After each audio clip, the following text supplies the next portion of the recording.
yesterday did nothing to make polarization in our church less likely. And the risk of treating further polarization of views and identity is a very great one.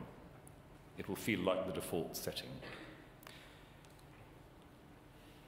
So the work to do internally is considerable. But it's tempting to say that is as nothing compared with the work we have to do externally. We have, to put it very bluntly, a lot of explaining to do. Whatever the motivations for voting yesterday, whatever the theological principle on which people acted and spoke, the fact remains that a great deal of this discussion is not intelligible to our wider society. Worse than that, it seems as if we are willfully blind to some of the trends and priorities of that wider society.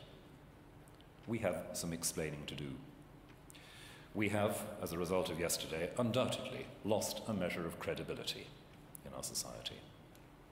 And I make that as an observation as objectively as I can, because it's perfectly true, as was said yesterday, that the ultimate credibility of the Church does not depend on the goodwill of the wider public. We would not be Christians and believers in divine revelation if we held that.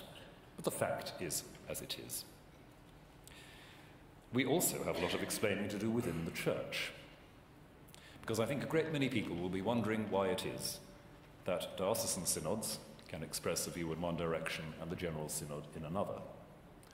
And that means that Synod itself is under scrutiny and under question. And I shouldn't be at all surprised if many members of Synod and groups within Synod were not feeling today confused and uncertain about how Synod itself works and whether there are issues we have to attend to there.